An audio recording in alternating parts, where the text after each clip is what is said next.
Today guys, we're going to be seeing Jack again, but instead of just reviewing one video, I thought, well, why not we just make a compilation of this, and we're going to be seeing 10 videos on how he does things.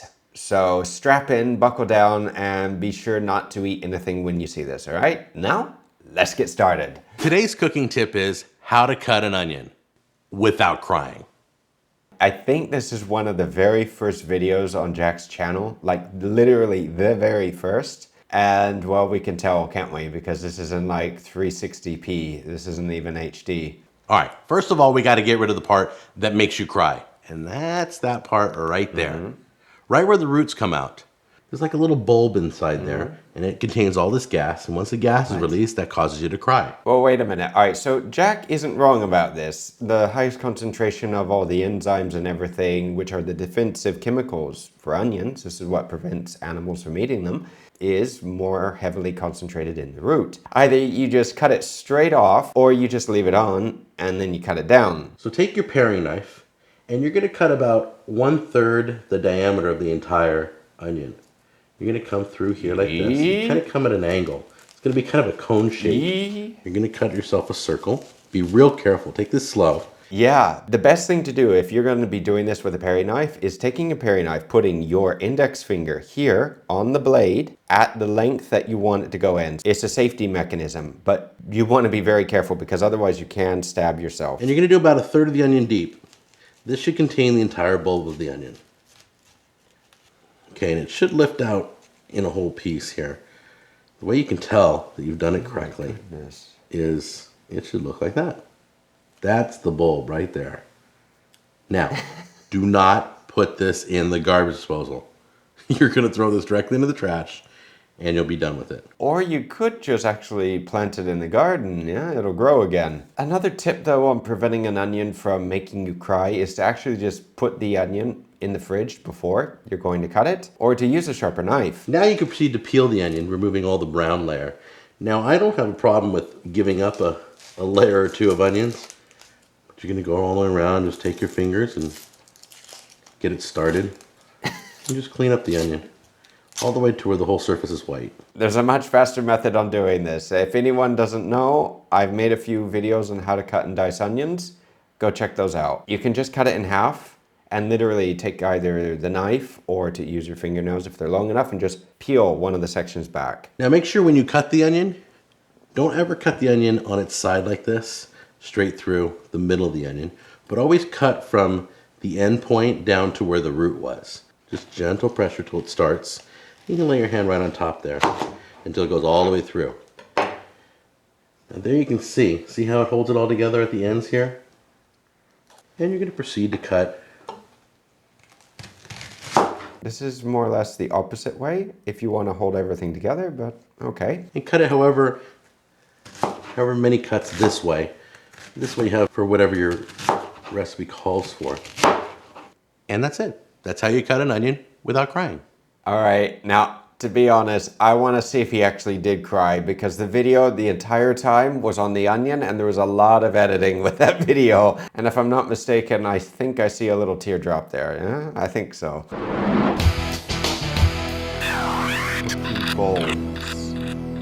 Okay, now I've never done this before. In fact, this isn't even my idea. This tip is, I think it was from, I saw it on the internet. I think it was lifehacker.com. I love that channel. I wonder how many of these are actually from lifehacker.com. And just being honest here, it's like when you look at a lot of these recipes, we never know where they come from. Okay, so come in close. I'm going to show you how to make these cookie bowls, and I'm going to try it and see how it works. All right, first thing you do is spray all the bottom of your cupcake pan with non-stick. With Pam spray, you know how unhealthy that crap is. Like seriously, use butter. And he's using pre-made cookie dough. You're not going to need a lot. And you're going to form it to one of these. Don't make it too small. Okay, there you go. Now off to the oven they go.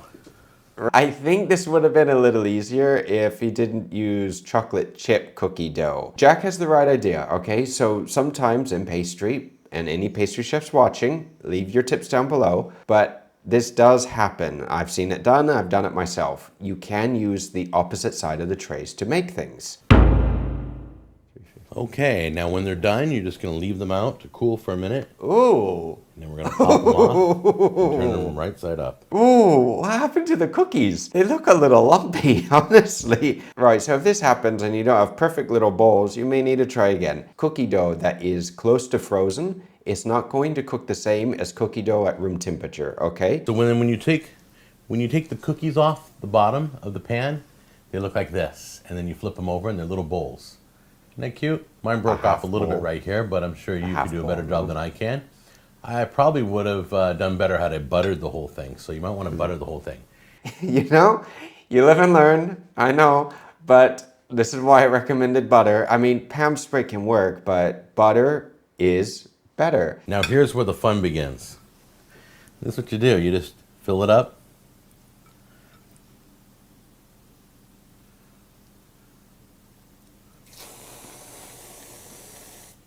Voila.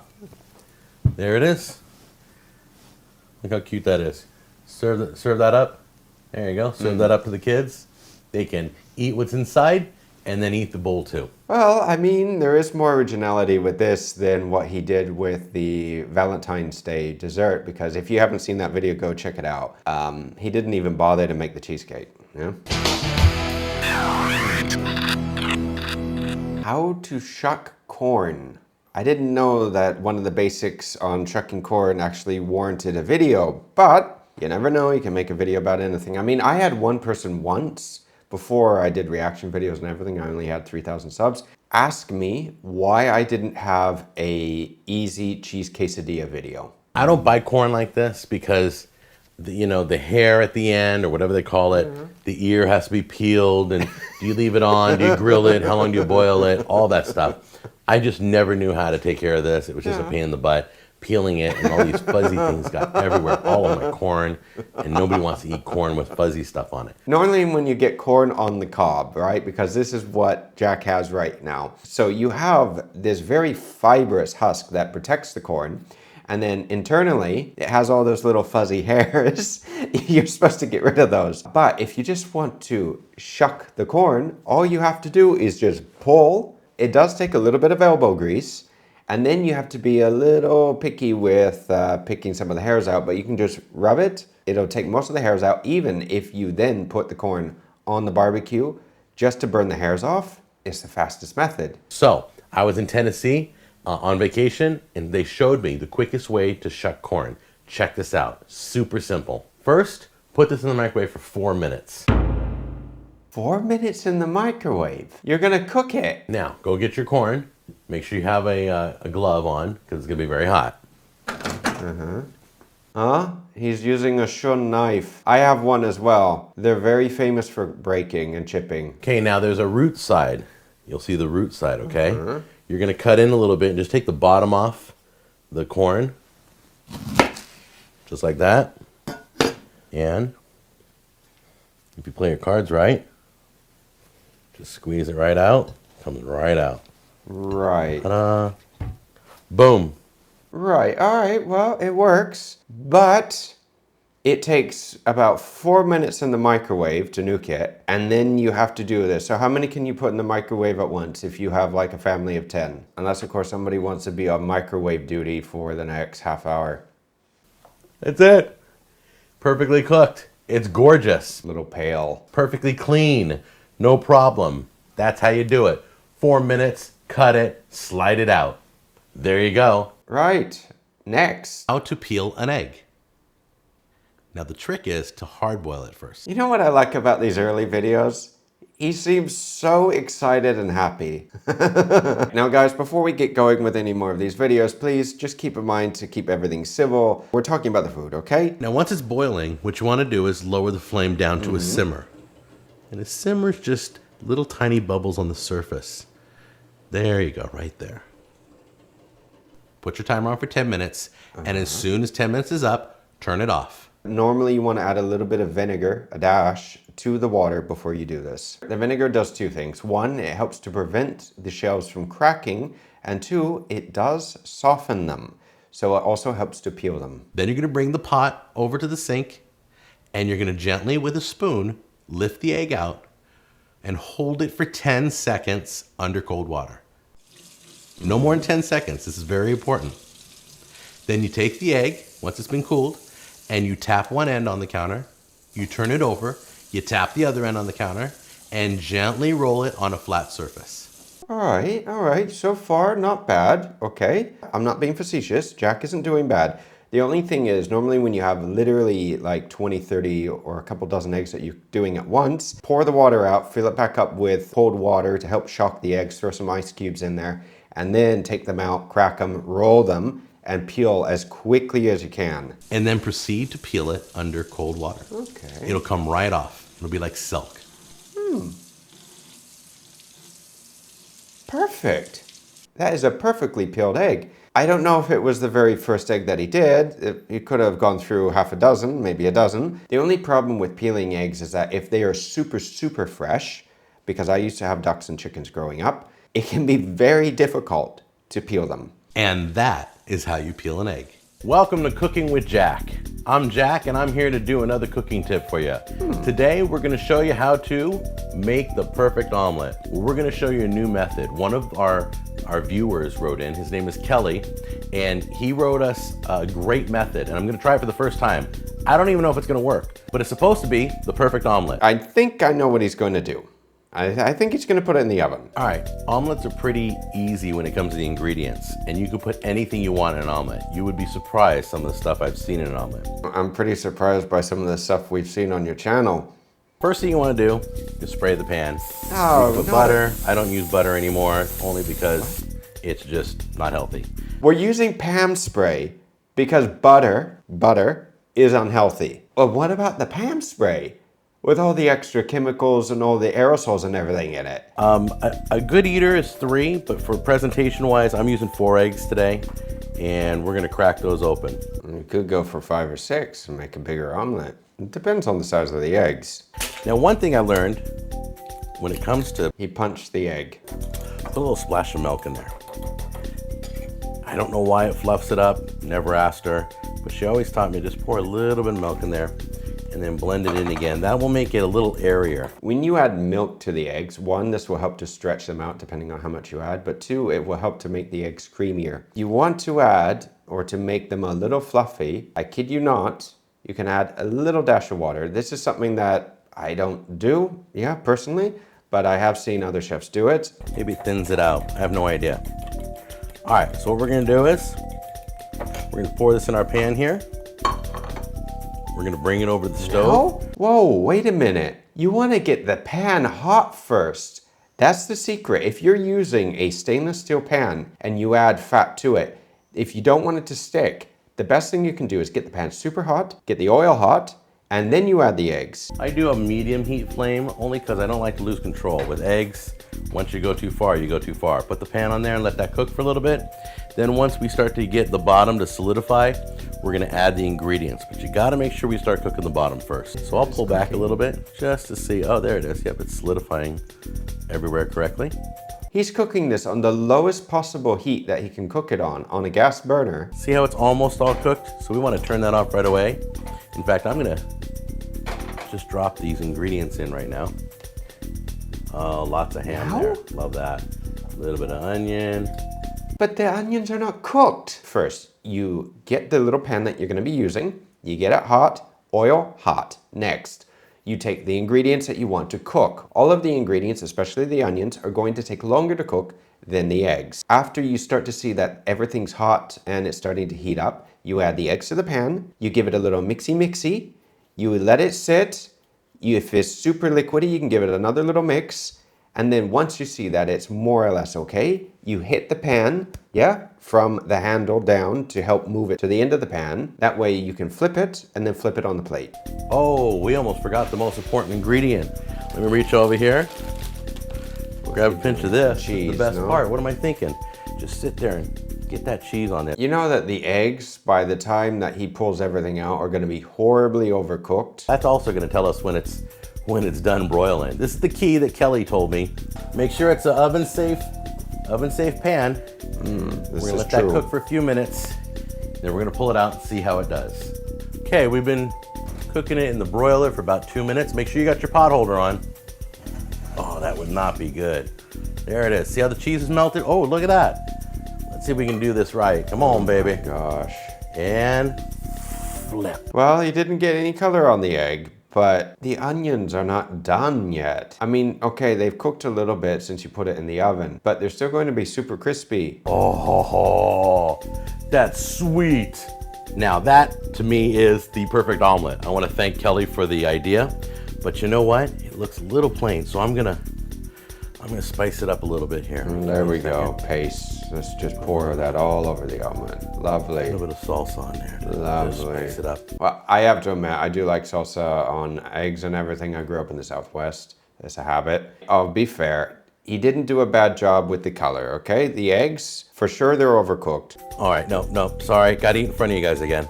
This is literally the perfect omelet. Look at that. Look at that. All right, we got to give it a try. Oh my gosh, it's gonna be burning hot. Let's go for it.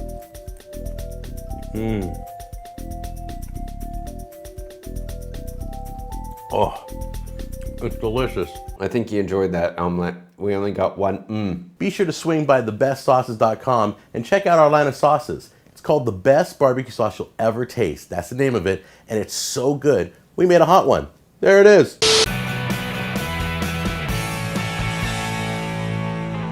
Jack, you? Well, that doesn't sound right, does it? That doesn't sound right. Do you want to know what Jack you means? You really want to know what Jack you means? Hold on a minute.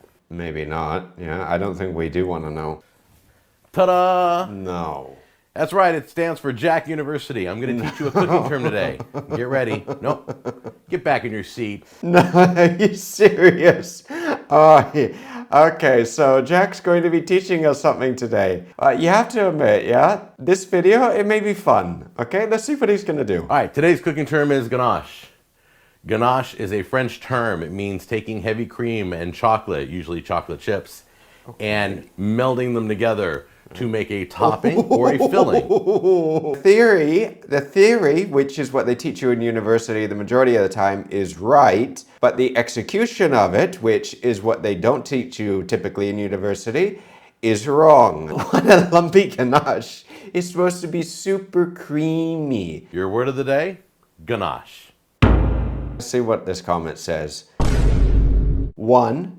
You don't want to be using chocolate chips. A lot of chocolate chips have stabilizers in them, which can make the sauce lumpy. You can heat the milk up. You don't want it scalding hot. You don't want it boiling. The best method to do this is technically, I prefer using a bain-marie. Today's cooking tip is how to cut a pineapple. Some of these videos, I was actually thinking that they're going to be horrible. They're not that bad, huh? I have to admit, for a 20-year-old video. But before we teach you that, we're going to talk to you about buying one.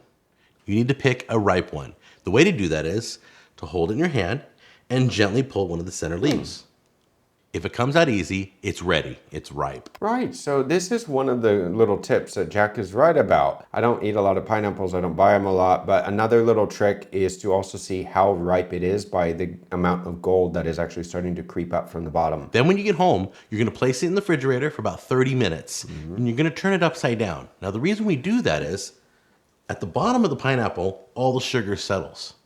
So when you turn it upside down, all the sugars will run back through the fruit. Wait a minute. Are we being serious though? If we tip the pineapple upside down, all the juices are going to run to the top. Are we going to say that this is the same thing with other fruit that is very liquidy, like watermelons and other melons? I don't think that this is a legitimate trick. Now once you've done that and left it in the fridge for probably about 30 minutes, okay, you're ready to cut your pineapple. 30 minutes? First thing you want to do is take the green leaves off the top. You can either do that by twisting it right off with your hand, just setting that off to the side. Okay. Then we're going to cut each end about 1/4 of an inch to 1/2 an inch. All right. Off the top. Okay. And off the bottom. Right, okay, so Jack is doing now what we normally do in Ganache or the kitchen when we're cutting the fruit. You top and bottom it. That way it gives you a nice flat surface when you have to start peeling. Then we're going to shave the sides. Just go around in a circle. Give it a good cut to get all the skin off. Okay. There we go. Then just kind of turn it around, and what you'll see these little brown divots here. Just take your peeler, the end of your peeler. We're just going to dig some of those out there And they should pull right out. Wait a minute, now he's just destroying the pineapple and it looks like it's super ripe too. You don't do that, just take the knife and just shave it off a little bit. Why are you using the blunt end of a bloody peeler? Just use a hammer and be done with it. You're damaging it. Get them started. We don't want those, especially when we're going to be cutting this in thick slices. There we go. Now you're ready to cut your pineapple. So you place your pineapple on the side, and you get your knife, and you cut it at the thickness that you like. To me, the perfect slice is about an inch thick. We have to cut the core maybe a little out. bit thicker. It's all your preference.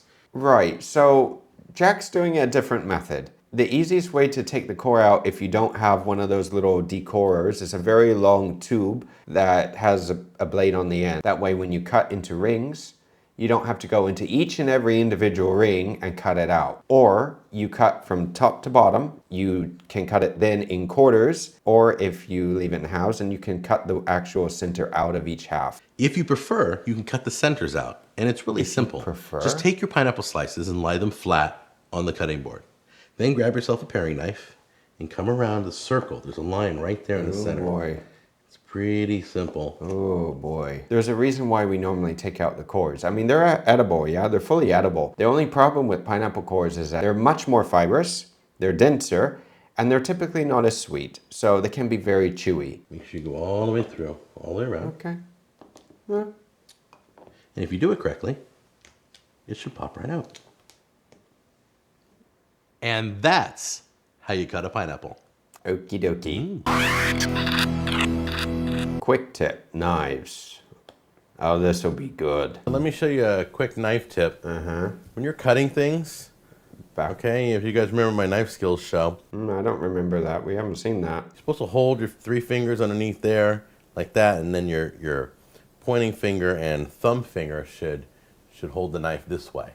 Okay? This is one of the methods. You don't want to choke the blade though, so you should hold it back just a little bit. Sometimes I have horrible knife skills. You all know I have the worst knife skills there are. So when I can Oh, at least he's being honest.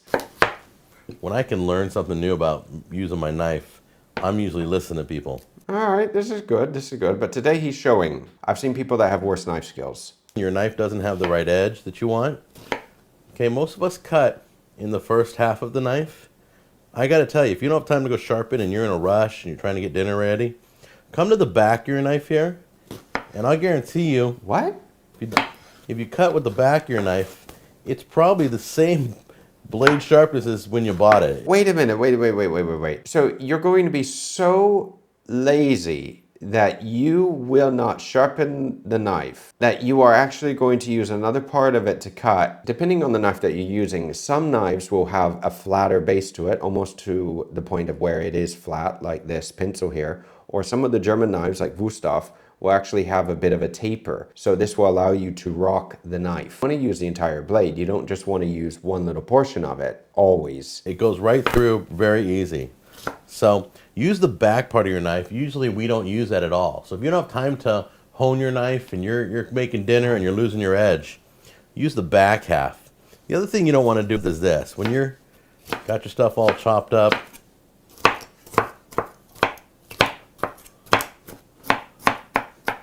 there we go. Don't scrape. All right, I have to admit, it's a force of habit though in the kitchen, but we also sharpen our blades constantly, so it's not like it's one of those taboos that you never have to do. Yes, if it's a Japanese blade, don't do it at all because you can break it. Japanese steels, even the stainless, tend to be harder than Western knives, so they tend to be brittle, and any lateral force typically chips, breaks, or can really mess up your Japanese blades. Don't scrape your stuff together, okay? You have 2 choices. The best choice, flip your knife. Use the spine of the knife to bring it all together. Flip back, get your fingers in place, and then do your cuts. Again, flip your knife, okay? He had to see this on another video somewhere. Honestly, he had to. You're gonna destroy the edge of your knife, and you're gonna have to keep sharpening it and sharpening it every time. And the last tip is don't do that.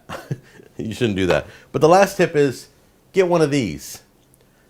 You see everybody on TV doing this, sliding to their hand and bring it. This is dumb. Anytime your hand is moving towards the blade of the knife, don't do it. Yeah, we typically do this in the kitchen. The thing is, with a knife that has a wider blade to it, it's beautiful because it's not just one tool, it's a multi-purpose tool. You can also use it as a spatula. There you go. Look, you can get so much more in one of these to throw in a bowl. It's just so much easier. And some of them have a little bit of an edge that you can cut with. This one doesn't. We can see that. There you go. That's a quick tip.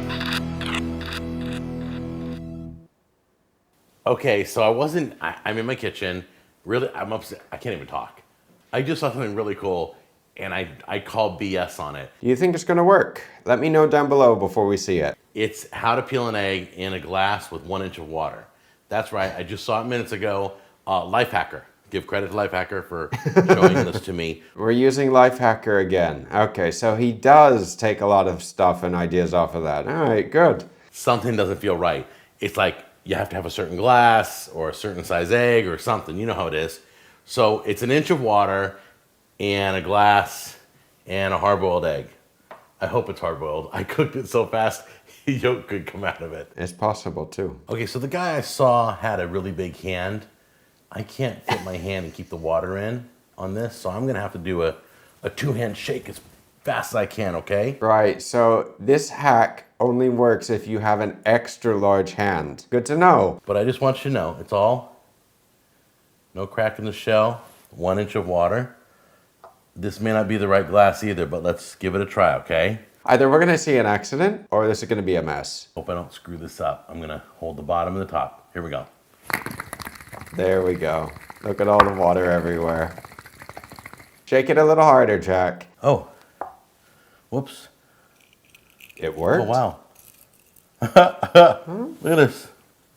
There it is. Just pulled the shell right out. It worked? Come here. Oh my goodness, it My worked. fat fingers aren't helping much, but yeah, look at that. It bloody worked. I didn't expect that, honestly. It's heavily dependent on the egg, okay? So if you get a super fresh egg, it may not work because fresh eggs tend to stick like a you-know-what. The whole thing's perfectly peeled. Who knew? Oh my gosh. So that is how you peel an egg with a little glass and 1 inch of water. And a little bit of luck. Now you just have to clean up the mess. Jack, you again. That doesn't sound right. Whoa, wait a minute. Gestapo or gazpacho? What does the Gestapo have to do with gazpacho? Today is about either Gestapo or Gazpacho. I don't know which one. Ever since I was a little kid, I got those two words confused. And they have completely different meanings. You know, I think there is a word for that. It starts with a D. Dyslexia. It's not the same thing. Gazpacho is a soup. It's a Spanish soup, by the way. I have a few recipes on my channel if you want to check it out. Gestapo is the Nazi German Secret Service. Has nothing to do with food. But I always I was mistaken Gestapo for gazpacho. So anyway, you know how it is when you're a kid. I mean, kids will be kids, but I don't know. I mean, every kid's different. Gazpacho, on the other hand, is great for summertime. And that's exactly where we're at right now. Gazpacho is a tomato-based, it's a Spanish Latin American dish, and it's a cold soup. You do not want to tell the Spanish that it's a Latin American dish. The original gazpacho recipe didn't have tomatoes in it. Now, there is another recipe that's similar to gazpacho, which is called salmorejo. And this is basically a thicker soup. So they add more bread to it. It can be more of a puree. And I have a recipe on my channel for all this. And it's usually made in the summertime. In fact, Alton Brown just tweeted recently that he makes gazpacho at least once a week throughout the entire summer. So maybe on the future episode before summer's over, we'll nail some gazpacho, and we'll make it on the show. And I think that's enough videos for today. Surprisingly though, not all of them were gimmicks. Don't forget to hit the subscribe button and check out my Patreon. Until then, take care.